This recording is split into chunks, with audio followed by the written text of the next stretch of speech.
জলে ভাসল সেতু, প্রাণের ঝুঁকি নিয়ে স্কুলে পড়ুয়ারা। সাগর দেখিতে ক্ষোভে ফুঁসছেন গ্রামবাসী।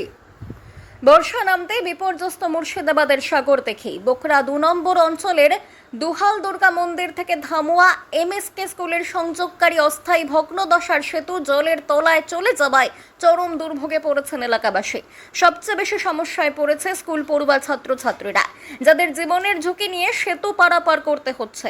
অনেক ক্ষেত্রে স্থানীয় যুবকেরা কাঁধে সাইকেল তুলে শিশুদের নিরাপদে পারাপার করাচ্ছেন। স্থানীয়দের অভিযোগ, জেলা পরিষদের উদ্যোগে প্রায় ১,২৬,০০,০০০ টাকা ব্যয়ে রাস্তা নির্মাণের কাজ শুরু হলেও ভগ্নদশার সেতুটি আজও সংস্কার বা পুনর্নির্মাণ করা হয়নি। বর্ষার ৫ থেকে ৬টি গ্রামের যোগাযোগ কার্যত বিচ্ছিন্ন হয়েছে। অবিলম্বে একটি স্থায়ী সেতু নির্মাণের দাবি জানিয়েছেন গ্রামবাসীরা। বিস্তারিত জানতে দেখুন নিউজ 7 বাংলার এই বিশেষ প্রতিবেদন। কি করলেন আজকে? ছাত্ররা যেতে পারছে না, একটু পার করে দিতে হলো, তার সাথে কোনো উপায় নেই। এইভাবেই পার করে দেন নাকি? এইভাবে প্রায় পার করতে হয়, না তো এটা অ্যাক্সিডেন্ট ঘটে যাবে। ঘটে যাবে তো। এই দিক দিয়ে স্কুলে ছাত্রছাত্রীরা যাতায়াত করে। হ্যাঁ, আচ্ছা আচ্ছা। এই যে ছাত্ররা পাকা পাকা যাচ্ছে, কত একটা অ্যাক্সিডেন্টের ভয় থাকে ছাত্রছাত্রীদের। এই দিকের ভয়ের জন্য দূর দূরান্ত দিয়ে যাচ্ছে, দূর দিয়ে ঘুরে যাচ্ছে। অ্যাক্সিডেন্টের ভয় আছে। অ্যাক্সিডেন্টের একটা ভয় আছে। আচ্ছা, ওই যে মানে ভয় লাগলো না আসতে? ভয় লাগছিল। হ্যাঁ, বা তোমার বন্ধু বান্ধবরা তো মনে হয় ওই দিক দিয়ে ঘুরে গেল মনে হয়, এই যেখানে জলের কথা শুনে ঘুরে গেছে, তাই তো?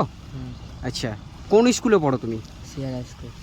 বন্ধু বান্ধব এই দিক দিয়ে যাতায়াত করতো বৃষ্টির আগে? আচ্ছা আচ্ছা, ঠিক। আর তোমার নাম? খুব ভালো। হ্যাঁ, ইয়া মানুষের যাতায়াত ভালো যাতে হয় সেটা করতে হবে। এই যে রাস্তা নির্মাণ হচ্ছে এবং এখানে ব্রিজের স্যাংশন নেই বলছে, তাহলে রাস্তা নিয়ে কি আপনাদের সুরাহা হবে? আগে ব্রিজটা দরকার না রাস্তা দরকার? আগে ব্রিজ দরকার, ব্রিজ না হলে যাতায়াত করতে হবে, রাস্তা যতটুকু ঠিক হোক। এখানে তো প্রায় ৩00-৪০০ মানুষ যাতায়াত করে এই দিক দিয়ে। হাজার হাজার মানুষ যাতায়াত করে ভালো থাকলে। তাহলে আজকে যে জল, কালকে রাত্রে জল হয়েছে, তাই তো ভেঙে যাবে মনে হয়। ভেঙে যাবে, থাকবে না এইদিকে। তাহলে মানুষ কোন দিক দিয়ে আসবে? এসে ঘুরে যেতে হবে মেন রোড, ঘুরে মেন রোড রতনপুর হয়ে। আচ্ছা, মানে অনেকটা দূর ঘুরে যেতে হবে। কি চাইছেন আপনারা? চাইছি যাতে ব্রিজটা হয়, রাস্তাটা ভালো হয়, সেটাই চাইছি। আপনার নাম? আমার নাম বসন্ত কুমার মণ্ডল, গ্রাম ডাঙ্গাপাড়া। ঠিক আছে। এখন বর্তমানে ভালোই ছাপিন জল যেছে। হ্যাঁ, সিপিএম আমলে হয়েছিল। হ্যাঁ, যাতে গ্রামের দিকে জল যায় সেই ব্যবস্থা করে বলছে, এটাই দেখছি। আচ্ছা, আমরা পার হচ্ছি।